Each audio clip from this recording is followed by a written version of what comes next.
5వ అధ్యాయం, ఆదికాండం 5వ అధ్యాయము 21వ వచనం దగ్గర నుండి చదువుకుందాం. ఆదికాండం 5వ అధ్యాయం 21వ వచనం దగ్గర నుండి. హనోకు 60 ఏండ్లు బతికి మెతూషెలను కనెను. హనోకు మెతూషెలను కనిన తరువాత 300 ఏండ్లు దేవునితో నడుచుచు కుమారులను కుమార్తెలను కనెను. హనోకు దినములనియు 360 ఏండ్లు. హనోకు దేవునితో నడిచిన తరువాత దేవుడు అతను తీసుకొని పోయాను గనుక అతడు లేకపోయాను. హనోకు మెతూషెలను కనెను. హనోకు మెతూషెలను కనిన తరువాత కుమారులను కుమార్తెలను కనెను. 600 సంవత్సరములు దేవునితో నడిచెను. నిజమైన క్రైస్తవ భక్తి ఒక్కరోజు వచ్చి దండం పెట్టుకొని వెళ్ళిపోయేది కాదండి. క్రైస్తవ భక్తి ఇంకెంతకాలం ఇలా నోరు మూసుకోవాలి? తిట్టేవాళ్ళని తిట్టకుండా, కొట్టేవాళ్ళని కొట్టకుండా, అన్యాయం చేయకుండా, అబద్ధాలు ఆడకుండా ఎన్ని రోజులు ఈ భక్తి?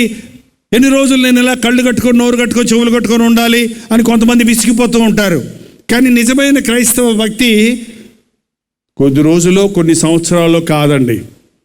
నిజమైన క్రైస్తవ భక్తి దేవునితో నడవటం, దేవునితో సహవాసం కలిగి ఉండటం.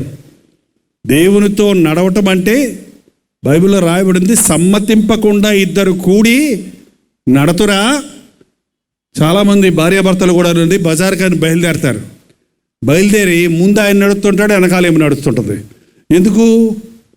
ముందు బాగానే నడుస్తారు కొంతసేపు. చీర కొంటావా? నేను కొన్నావు. చీర కొన్నావు. కొండ కొనకపోతే పా ఏంటంటే ఆయన ముందు వెనకాల ఏంటంటే. చాలాసార్లు ఇద్దరు ఏక మనసు లేకపోతే పక్కన నడవలేరు, కలిసి నడవలేరు. ఈ రోజున చాలామంది జీవితాల్లో ఏకత్వం లేదు. భార్యాభర్తల్లో ఎక్కడ చూసినా తగాదాలే, ఎక్కడ చూసినా గొడవలే. కలిసి ఒకింటనే ఉంటారు, వండుకుంటారు, తింటారు, అవసరమైతే డబుల్ కాట్ మీదే పడుకుంటారు, కానీ మాట్లాడుకోరు. కానీ మనసు కలవదు. యథావిధిగా పిల్లల్ని అంటారు, కుటుంబం నడుస్తుంది అనుకుంటుంటారు, కానీ ఏక మనసు లేదు, సంతోషం లేదు, ప్రేమ లేదు, ఐక్యత లేదు. కారణం ఇద్దరి మనసులు కలవటం లేదు. నేను గమనించి చూసింది ఏంటంటే, అంటే పాపము ఎక్కడ ఉంటుందో ఆ పాపం అండి ఇద్దరు మనుషుల్ని అతకనివ్వదు. ఇద్దరు మనసులు అతుక్కోరే, ఇద్దరు మనసుల మధ్య పాపం ఉందంటే వాళ్ళు ఇద్దరు కలిసి బ్రతకొచ్చు, మాట్లాడుకోవచ్చు, బిజినెస్ చేయొచ్చు, వేరే ఏమన్నా చేయొచ్చు, కానీ వారి ఇరువురి మనస్సులు మాత్రం కలవు. ఇరువురి మనస్సులు కలవాలంటే యేసుక్రీస్తు ప్రేమ అక్కడ ఉండాలి. పాపం మనల్ని వేరు చేస్తుంది. హనోకు దేవునితో నడిచాడు. దేవునితో నడిచేవాడికి దేని గురించిన దిగులు ఉండదండి. దేవునితో నడిచేవాడికి దేని గురించిన భయం ఉండదండి. దేవునితో నడిచేవాడికి ఏ కొరత ఉండదండి. దేవునితో నడిచేవాడికి ఏ అపాయము రాదు. ఎంతమంది దాన్ని గ్రహిస్తున్నారు? నా దగ్గర ₹1,00,00,000 పెట్టుకొని నేను నడుస్తుంటే నాకు ఎంత భయమో తెలుసా? ఎవడన్నా వస్తున్నాడేమో, నన్ను కొడతాడేమో, నా కోసం వస్తున్నాడేమో, నన్ను చంపేసి డబ్బులు తీసుకుపోతాడేమో. అదే నేను యేసు ప్రభుని అంట పెట్టుకొని వెళ్తుంటే, ప్రభు నాకు ₹1,00,00,000 కావాలంటే ఇస్తాడు, కావలసినప్పుడు ₹1,000 కావాలంటే ఇస్తాడు. నా దగ్గర ఏం డబ్బులు ఉండవు, కానీ నా యేసయ్య నాకు ఉన్నాడు కాబట్టి నాకు ఏ లోటు ఉండదు. ఈరోజు చూడండి, యేసయ్య ఉంటే నాకు అన్నీ ఉంటాయి అన్న విశ్వాసుల్ని మాలాంటి బోధకులు ఉత్పత్తి చేయలేకపోతున్నారు. యేసయ్యను మీకు ఇచ్చి పంపించాలి, యేసయ్యను మీరు మోసుకొని వెళ్ళాలి అనే భక్తిని ప్రతిబింబించే వర్తమానాలు మీకు అందించడం లేదు. మమ్మల్ని మాకివ్వండి కానుకలు, మీకు ఇస్తాడు దేవుడు, మీకు ఇచ్చే దేవుడు మాకివ్వడా? చెప్పండి, అర్థం కావట్లేదు. మరి మీకు ఇస్తే మాకు ఇస్తాడని మాకు ఇవ్వమన్నాడు ఎందుకు? నేను అందుకే అడగటం, నాకు ఇవ్వట్లేదు. మీరు ప్రేరేపించితే పరిచర్యకి ఇవ్వండి. ఈ రోజున చాలామంది నామకార్థ స్థితిలో మన భారతదేశంలో మూఢభక్తి ఎక్కువ అండి. అయ్యగారి కాళ్ళు పెట్టుకుంటే ఆశీర్వాదం వచ్చేస్తుంది, యేసయ్య పాదాలు పట్టుకోండి, యేసయ్య అంగీ పట్టుకోండి. మేమిచ్చే చేతి కొట్లు కాదు కొనుక్కునేది, మేమిచ్చే నూనె ఓటలు కాదు కొనుక్కునేది. యేసయ్య నామములో జయమున్నది, స్వస్థత ఉన్నది, విడుదలన్నది. మీరు యేసుక్రీస్తు నామంలో మోకరించి ప్రార్థిస్తే అద్భుతాలు జరుగుతాయి. ప్రార్థన నేర్చుకున్న క్రైస్తవుండండి ఎవడు పడగొట్టలేడు. మోకాల మీద పడ్డవాడు కింద పడటానికి అవకాశమే లేదు. ప్రార్థన నేర్చుకోవటం లేదు. ఈ రోజున మనం ప్రార్థన చేయించుకోవడానికి ఇష్టపడుతున్నాం కానీ ప్రార్థన చేయటానికి ఆశపడటం లేదు. మీరు ప్రార్థన చేయడం నేర్చుకుంటే యేసయ్య మీ దగ్గరే ఉంటాడు, మీ పక్కనే ఉంటాడు. ఆయన ప్రార్థన ఆలకించే దేవుడిగా ఉన్నాడు, ప్రార్థనలకు జవాబిచ్చే దేవుడిగా ఉన్నాడు. నాకు మొరపెట్టు, నేను నీకు ఉత్తరం ఇస్తాను. ఆపత్కాలంలో నువ్వు నాకు మొరపెట్టు, నేను నీకు ఉత్తరం ఇస్తాను. నాకు మొరపెట్టు, నీకు గూఢమైన మర్మమైన ఆశ్చర్య కార్యాలను నేను బయలుపరుస్తాను. ఈరోజున చాలామంది క్రైస్తవులకు కూడానండి రేపటి గురించిన భయం. నేను ముసలోడిని అయిపోతే ఏమైపోతాను, మా అమ్మాయి పెళ్ళి ఎవరు చేస్తారు, ఏంటండి చాలా దిగుళ్ళు చాలామందిని వేధిస్తూ ఉన్నాయి. హాస్పిటల్కి వెళ్ళగానే నీ క్యాన్సర్ అని చెప్పగానే ఏమవుతుంది చెప్పండి అమ్మా? మీకు తెలిస్తే కదా, మీకు వస్తే కదా క్యాన్సర్ వచ్చిన వాళ్ళని మీరు అడగండి, ఇంకంతే. అన్నం తినబోద్దు ఇది, ఆ ఇంట్లో వాళ్ళందరూ ఏడిపే. ఒక్క రోగం వచ్చిందంటే, క్యాన్సర్ వచ్చిందంటే ఇల్లులు అమ్మేసుకుంటున్నారు ట్రీట్మెంట్ కోసం, కీమోథెరపీల కోసం. 3 నెలలు 4 నెలలు నానా తిప్పలు పడుతున్నారు, ఎంత బాధల్లో ఉంటున్నారు. కానీ ప్రభువుకు మొరపెట్టినప్పుడు గాఢాంధకార లోయలో నీవు సంచరించినను ఏ అపాయము నీకు రాదు అన్న రీతిగా దేవుడు తన హస్తాన్ని చాపి అద్భుతాలను జరిగిస్తున్నాడు. యేసయ్య నాతో ఉంటే నాకే బాధ లేదు. ఓకే, హనోకు ఎట్లా నడిచాడు చూడండి. హనోకు కుమారులను కుమార్తెలను కని యేసును వెంబడించాడు, దేవుణ్ణి వెంబడించాడు, ప్రభువును వెంబడించాడు. 600 సంవత్సరాల్లో ఎంతమంది పిల్లల్ని కను ఉంటాడు ఆయన? ఫ్యామిలీ ప్లానింగ్ లేదండి ఇప్పుడులాగా. తిండికి కరువు లేదు, ఆరోగ్యానికి బాధ లేదు. అప్పుడు కనీసం 600 మందిని కను ఉంటాడు. పోనీ 2 ఏళ్ళకు ఒకళ్ళు వేసుకున్నా ఎంతమంది పిల్లలు? 300 మంది పిల్లలు. మరి 300 మంది పిల్లలు పుట్టాక కూడా యేసయ్యను వెంబడించాడంట. చాలామంది ఈ రోజుల్లో యవ్వనస్తులు చెగ్గున దేవుని సేవ చేస్తామని, దేవుని కోసం పరుగులు ఉరుకులు వేసి ఇలాంటి పనులు చేయడానికి, దేవుని కొరకు ఏదైనా చేయాలన్నా, సువార్త సేవ చేయాలన్నా, పాటలు పాడాలన్నా, పరుగులు తీయాలన్నా రెడీగా ఉంటారు. కొంతమంది కొండోలు ఏదో చతికిలడిపోతారు. ఏం బ్రదరు, ఏం తమ్ముడా, భలే సేవ చేసేవాడు కదా, మందిరానికి అందరికంటే ముందు వచ్చావు కదా, ఏంటి ఆలస్యమైందంటే పెళ్ళి అయిందండి అన్నాడు ఒక ఆయన. పెళ్ళైతే ఏమి? పెళ్ళైతే ఆమెతో కుదరటం లేదండి, తొందరగా రెడీ అవ్వమంటే రెడీ అవ్వదండి. ఏంటండి, వదిలేసి వస్తే మళ్ళీ మీరు తిడతారని వెంట పెట్టుకొని ఆమెను అనే ఆశీర్వాద ప్రార్థన వచ్చేటప్పుడు వచ్చి చేరుతున్నామండి. ఏంటండి, కొంతమంది ఒంటరిగా అయితే పరిగెడతారు, భార్యతో పరిగెత్తమంటే చాలామందిని నేను చూస్తున్నానండి. ఏమీ లేనప్పుడు యేసయ్య అంటే ఎక్కడ లేని ప్రేమ చూపిస్తాడు.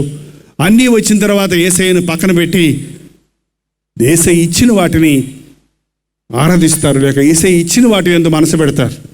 పిల్లలు లేరు ప్రార్థన చేస్తే చక్కటి బిడ్డను ఇస్తే ఆ బిడ్డను గుండెల మీద ఎక్కించుకొని నా బంగారమే, నా సింగారమే, నా బొమ్మే, నా అమ్మే, నా అమ్మ అని చెప్పి బిడ్డతో ఆడుకుంటారు. ఆ బిడ్డను దేవుని దగ్గర తీసుకురారు, వాళ్ళు దేవుని దగ్గరికి రారు. ఏంటండి, చాలామంది అడిగిన దేవుడు ఇచ్చిన తర్వాత ఇచ్చిన వాడిని మర్చిపోయి పొందిన వాటిని పట్టుకొని ప్రభువుని మర్చిపోతున్నారు. జాగ్రత్త. హనోకును దేవుడు దీవించాడు, ఆయన ఆశీర్వదించాడు. ఆయన ఎప్పుడూ ప్రభువుని విడిచిపెట్టలేదు, ఎప్పుడూ ప్రభువుకు దూరం అవ్వలేదు.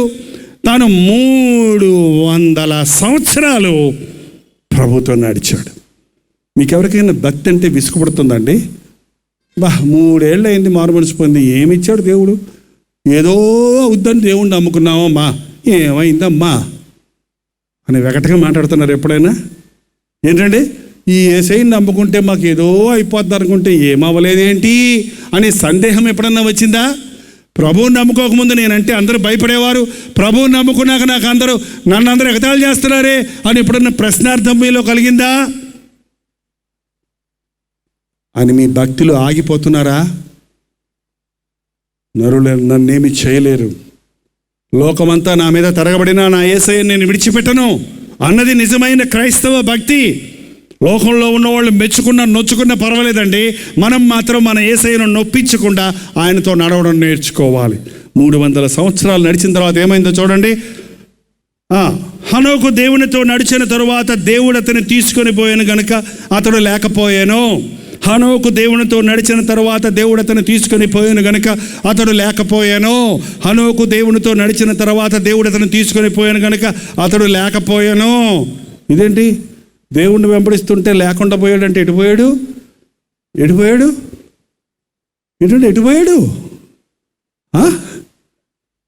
దేవునితో నడుస్తూ వెళ్ళిపోయాడంటే ఎటు వెళ్ళిపోయాడు? సారా దాగా వాడు ఎమ్మట భుజం మీద చేసుకొని నడుస్తూ ఉన్నాం అనుకోండి, మనం ఎక్కడ తీసుకెళ్తాడు? సారా కొట్లో తీసుకెళ్తాడు. ఏంటంటే మనుషుల్ని వెంబడిస్తే మనుషులు వాడు ఇష్టం వచ్చిన దాన్ని తీసుకెళ్ళి దింపేస్తాడు మనల్ని అక్కడ. అందుకనే దుష్టుల ఆలోచన చొప్పున నడవక, పాపుల మార్గం నిలవక, అపహాసకులు కూర్చుండే చోట కూర్చోవద్దన్నాడు. పాపులతో స్నేహం చేయకండి, దుష్ట సాంగత్యము మంచి నడవడిక చెరుపును. దేవుడితో నడిస్తే దేవుడు ఎక్కడ తీసుకెళ్తాడు? ఎవరన్నా వచ్చి మిమ్మల్ని రా మా ఇంటికి తీసుకెళ్తానంటే ఎక్కడ తీసుకెళ్తారు చెప్పండి? వాళ్ళ ఇంటికి తీసుకెళ్తాడు, అంతే కదా. మరి యేసుప్రభు రా మా ఇంటికి తీసుకెళ్తాను తీసుకెళ్ళాడు, ఎక్కడ తీసుకెళ్ళాడు? ఎక్కడికి వెళ్ళిపోయారు? పరలోకం వెళ్ళిపోయారంట. ఎక్కడికి వెళ్ళిపోయారండి? యేసయ్యను వెంబడించేవాళ్ళు ఎక్కడికి వెళ్తారండి? అరే సరిగా చెప్పండి. యేసయ్యను వెంబడించే వాళ్ళు ఎక్కడికి వెళ్తారు? ఎంతమందికి పరలోకం వెళ్ళాలని ఉంది ఇక్కడ? ఇప్పుడా తర్వాత?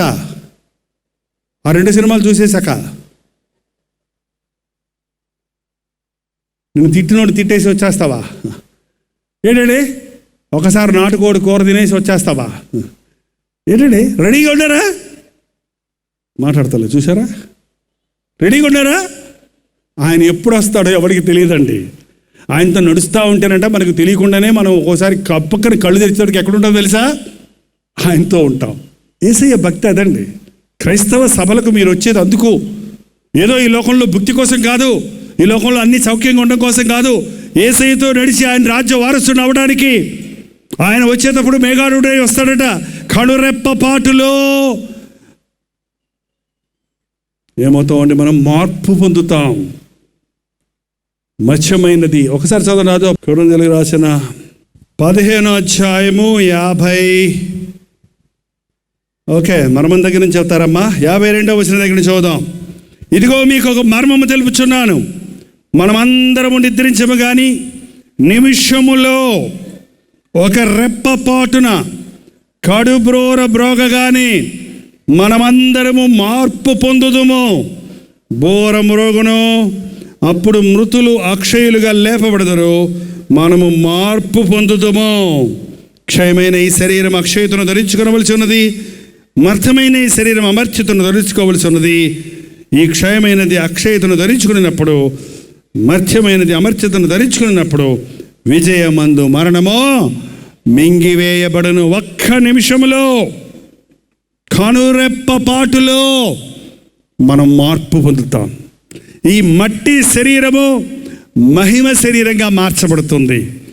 ఈ నశించిపోయే శరీరము అమర్త్యమైనదిగా మార్చబడుతుంది.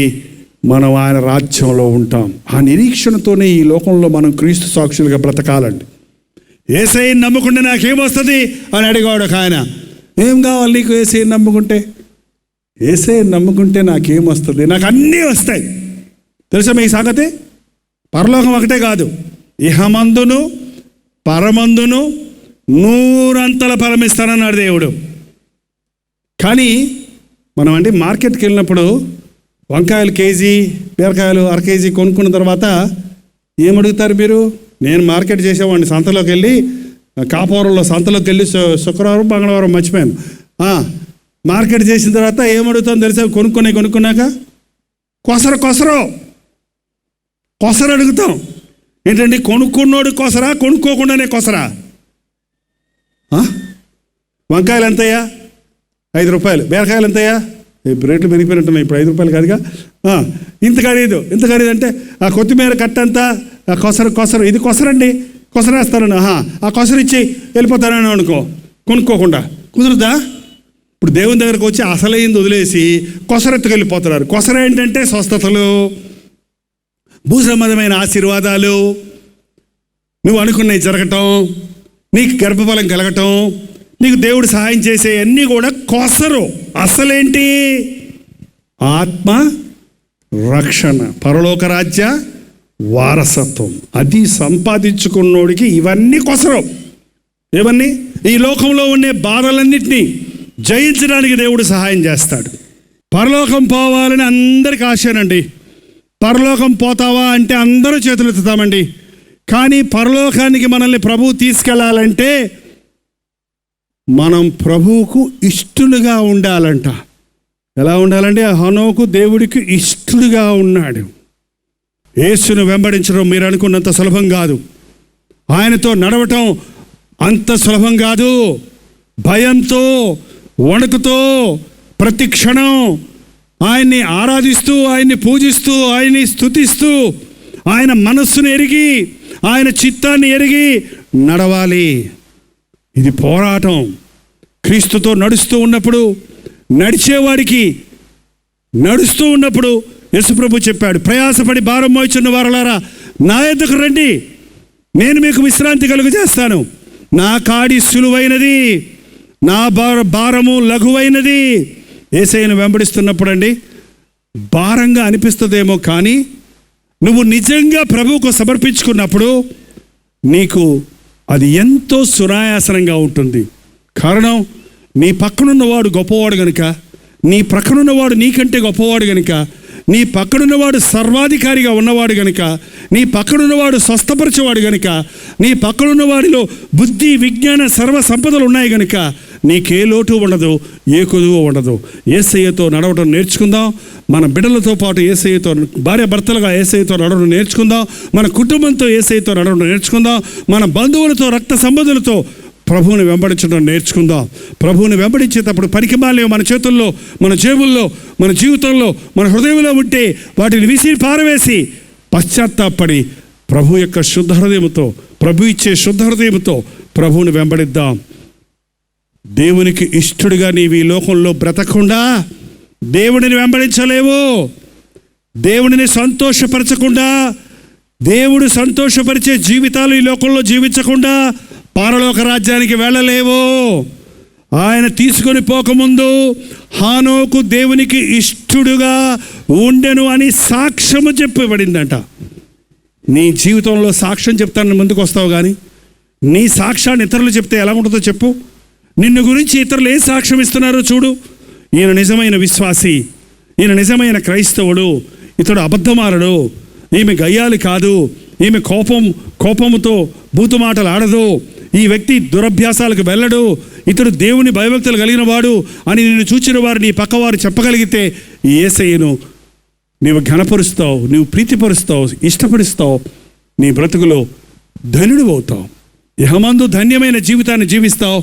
ఇహం విడిచిపెట్టినప్పుడు పరలోకంలో ఆయన రాజ్య వారసుడిగా ఉండగలుగుతావు. ఈ రోజున ఒకటే ముఖ్యమండి మాట నేను ముగిస్తున్నాను. హనోకు దేవునితో నడిచాడు, విసుక్కోకుండా చివరి వరకు నడిచాడు. 300 సంవత్సరాలు, మాట కాదు అది, 300 అనే మాట మనం సులభంగా చెప్పేసాం. 30 ఏళ్ళు నువ్వు నడవలేకపోతున్నావు ప్రభుతో. 30 సంవత్సరాల్లో ఎన్నోసార్లు పడిపోతున్నావు, నువ్వు ఎన్నోసార్లు వెనకబడిపోతున్నావు, ఎన్నోసార్లు పక్కదారి పడుతున్నావు, ఎన్నోసార్లు తప్పుల్లో పడి మళ్ళా లేవలేని పరిస్థితుల్లో ఆగిపోయి ఉన్నావు. 300 సంవత్సరాలు ఏ వైపు తిరగకుండా యేసయ్యను వెంబడించాడు. ఈ రోజున నిన్ను కూడా, నన్ను వెంబడించండి, నేను మిమ్మల్ని ఆస్తికర్తలుగా చేస్తాను, నన్ను వెంబడించండి, మీ సిలువెత్తుకొని నన్ను వెంబడించండి, నేను మిమ్మల్ని నా రాజ్య వారసులుగా చేస్తానని ఈ రాత్రి ప్రభువు పిలుస్తూ ఉన్నాడు. మీ ఇళ్లలో ఇంకా తాగుబోతులుంటే, మీ ఇళ్లలో ఇంకా సినిమాలకు బానిసలైన వారిగా ఉంటే, మీరే అలా ఉంటే ఈ రోజున విడుదల కొరకు ప్రార్థించండి. వాటి మీద ఆశ లేకుండా దేవుడు మీ కన్నులు తిప్పివేస్తాడు. ఈ రోజున దేవునితో ఒక నిబంధన చేయండి. నిన్ను చూచే కన్నులు నాకు దయచేయ్యా. దేవుని వాక్యం చెప్పబడుతుంది, యేసు వైపు చూచుచు మన ముందున్న పందెములో ఓపికతో పరిగెత్తాలి. ఎక్కడ చూడాలి? సినిమాలా, డబ్బులా, బిల్డింగ్లా, మనుషుల్లా? ఎవరు చూడాలి? యేసు వైపు చూస్తూ. యేసు ప్రభువుని చూస్తుంటానండి మిగిలినన్ని ఆకర్షణగా ఉండవు. ఆయన ముఖంలోకి మనం చూస్తున్నప్పుడు ఆ ప్రేమ, ఆ కరుణ, ఆ శక్తి, ఆ తేజస్సును మనం చూస్తున్నప్పుడు మిగిలినంత చెత్తలాగా ఉంటుంది మనకు. అసలు నిజం చెప్పాలంటే ఆ లైట్ని మీరు చూస్తుంటే మీకేం కనపడదు చెప్పండి? ఇంకేం కనపడదు. నాకేం కనపడదు. అలా చూస్తే ఇంకేం కనపడదు. అవే గ్లార్ కొడుతుంది. చూసారా? యేసయ్యను చూసేవాడికి లోకం కనపడదు, లోకంలోని ఆకర్షణలు అతన్ని లాగవు. ఈ రోజు నుంచి నిజమైన భక్తులుగా జీవిద్దాం, సంపూర్ణమైన క్రైస్తవులుగా జీవిద్దాం. ఇంకా ఎందరో యేసయ్యను ఎరగక పాపపు ఊబిల్లో పడి నిత్య నరకానికి వెళ్ళిపోతున్నారు. చిటికేసేటప్పటికి 83 మంది, చిటికేసేటప్పటికి 83 మంది ప్రపంచంలో చనిపోయి, యేసుని ఎరగని వారు చనిపోయి పాతాళంలో పడిపోతున్నారని లెక్కలు కట్టారు. ఆ పాతాళం అపరిమితంగా నోరు తెరుచుకుందంట. ఎంతమంది పడ్డా సరే దానికి అడుగు లేదట. అందులో అనేకులు పోతున్నారు. ఆ పాతాళాన్ని దేవుడు నీ కొరకు నా కొరకు చేయలేదు. అది సాతానికి దాన్ని అనుసరించే వరకు చేస్తున్నాడు. ఈ రోజున నీవు నరకానికి పోకుండా నిన్ను రక్షణ కలుగు చేయడానికి యేసు ప్రభు సిద్ధంగా ఉన్నాడు. దేవుని వాక్యం చెప్తుంది, యేసు ప్రభు చెప్తున్నాడు, లోబడనులని వారి వైపు దినమంతయు నా చేతులు చాచి ఉంచి ఉన్నాను. ఇప్పుడైనా రా, నాతో నడువు, రా, నేను నీతో ఉంటాను. నీ భుజం మీద భుజం వేసి నీ చేయి పట్టి దిగులు పడకు, భయపడకు, నీ చేయి పట్టుకొని నేను నిన్ను నడిపిస్తానన్న ప్రభు మనకి అందుబాటులో ఉన్నాడు. విశ్వసిస్తే నీ చేతులు ప్రభు చేతులకు అప్పగిస్తే పడకుండా కాపాడేవాడు, పడితే లేవనెత్తేవాడు, ఆయన రాజ్యము చేరే వరకు నేను నడిపించే యేసుక్రీస్తు ఎంత గొప్ప దేవుడో నీ బ్రతుకులో అనుభవిస్తావు. దయచేసి తలలు వంచండి, ప్రార్థన చేసుకుందాం. కొద్ది నిమిషాల్లో మనం అందరం వెళ్ళిపోతున్నాం. ఈ సమయంలో ఎవరు కదలొద్దండి. 1 నిమిషం 2 నిమిషాలు ముందెళ్ళి మీరు చేసేది ఏముండదు. ఈ ప్రార్థనా సమయంలో దేవుడు ఒక అద్భుతాన్ని జరిగించబోతున్నాడు. ప్రతి ఒక్కరూ దయచేసి కళ్ళు మూసుకోరండి. అందరం లేచి నిలబడదాం. అందరం లేచి నిలబడి మన 2 చేతులు ఆకాశం వైపు ఎత్తి, ప్రభా నీతో నడుస్తానయ్యా, నిన్ను వెంబడిస్తానయ్యా. నా భర్త ఇంకా మారలేదు, నా భర్తను మార్చు నాయన, నా భార్యను మార్చు ప్రభువా, నా బిడ్డలందరూ మారాలి నాయన, నా కుటుంబం అంతా పరలోకంలోకి రావాలయ్యా, మేమెవరూ నరకానికి పోకూడదు నాయన. నిన్ను వెంబడిస్తామయ్యా. ఈ లోకంలో బ్రతికినంత కాలము నీతోనే నడుస్తావు నాయన. నా మట్టుకైతే బ్రతుకుట క్రీస్తే అనే మనసు మాకు దయచేయ్యా. లోకంలో పాపాలు చూసి ఆకర్షించబడి, లోకంలో మనుషులు చూసి కృంగిపోయి, లోకంలో పరిస్థితులు చూసి దిగజారిపోతున్నానయ్యా. అయ్యా, లోకంలో ఏం మేలైనా కీడైనా, నష్టమైన కష్టమైన యేసు వైపు చూసే కనులు నాకు దయచేయి తండ్రి. అన్నోరు తెచ్చి ప్రతి ఒక్కరు ప్రార్థన చేద్దాం. ఇది అతి ప్రాముఖ్యమైన సమయం. ప్రభువు నిన్ను లేవనెత్తే సమయం, ప్రభువు నిన్ను బలపరిచే సమయం, ప్రభువు నీ హస్తం పట్టుకొని నిన్ను నడిపించే సమయం. ఈ రోజు నుండి నీ రాకడ వరకు నీతోటే ఉంటానేసయ్యా. ఈ రోజు నుండి నా మరణం వరకు నిన్నే వెంబడిస్తానయ్యా. ఈ లోకమంతా పెంట కుప్పయ్యా, ఈ లోకమంతా చెత్తయ్యా. ఈ లోకంలో ఇచ్చే ఆశీర్వాదం, లోకంలో ఉండే ఆనందము తాత్కాలికమైందని నేను గుర్తించానయ్యా. ఎన్నోసార్లు మోసపోయాను. దాని పాపకాలమును, అల్పకాల పాప భోగమును నేను రుచించి మోసపోయానయ్యా, నష్టపోయానయ్యా, నా బ్రతుకును పాడు చేసుకున్నానయ్యా. ఈ రోజు నుంచి నీ పాదాల దగ్గరికి వస్తున్నాను. నన్ను క్షమించు, నన్ను కడుగు, నా చేయి పెట్టుకుని నన్ను నడిపించు. నీతో నడుస్తానయ్యా, నీతో ఉంటానయ్యా.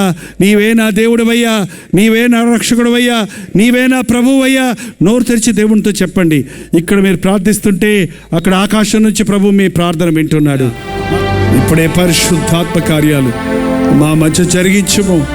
మా చుట్టూ వారు నువ్వు యేసుని వెంబడిస్తున్నావే, నీకేమొచ్చింది అన్నప్పుడు అయ్యా, మా బ్రతుకుల్లో ఉన్న కొరతలు, మా బ్రతుకుల్లో ఉన్న బాధలు మా పక్కవారు చూచి హేళన చేయక్కర్లేకుండా మా బాధల నుంచి మమ్మల్ని విడిపించు నాయన.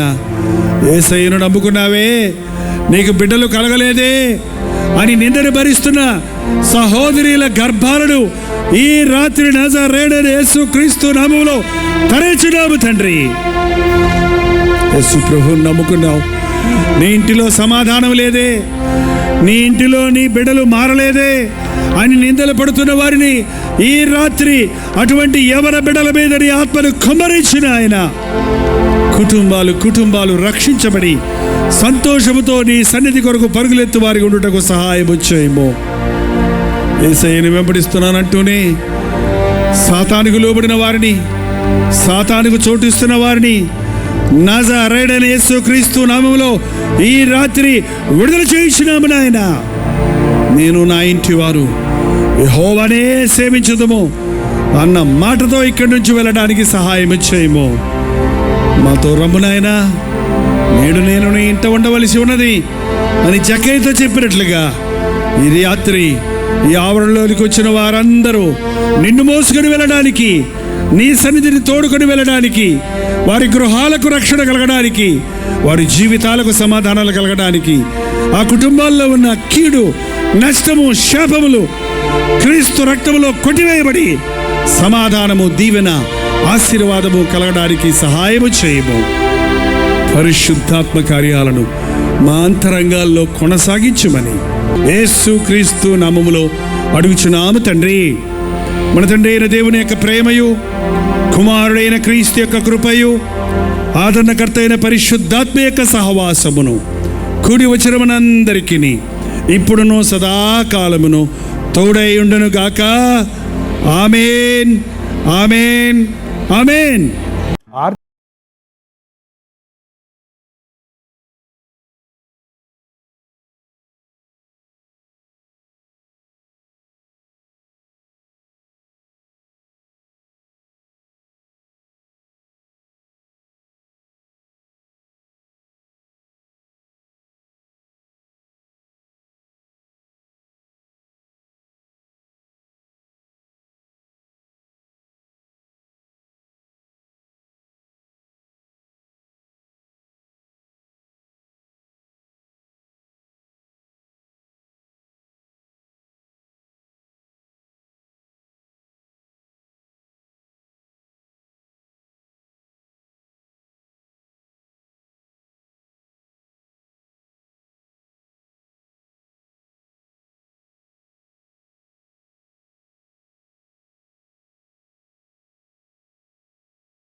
గాక.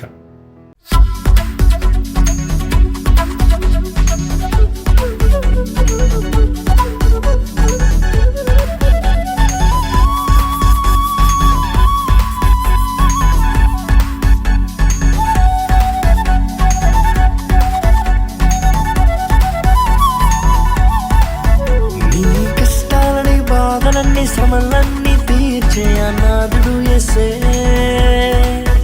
నీ కష్టాలని బాధలన్నీ శ్రమలన్నీ తీర్చే అనాథుడు యేసే. ఆది నుండి ఉన్నవాడు ఆ దేవుడు, అద్భుతాలు చేసేవాడు నా యేసుడు. ఆది నుండి ఉన్నవాడు ఆ దేవుడు, అద్భుతాలు చేసేవాడు నా యేసుడు.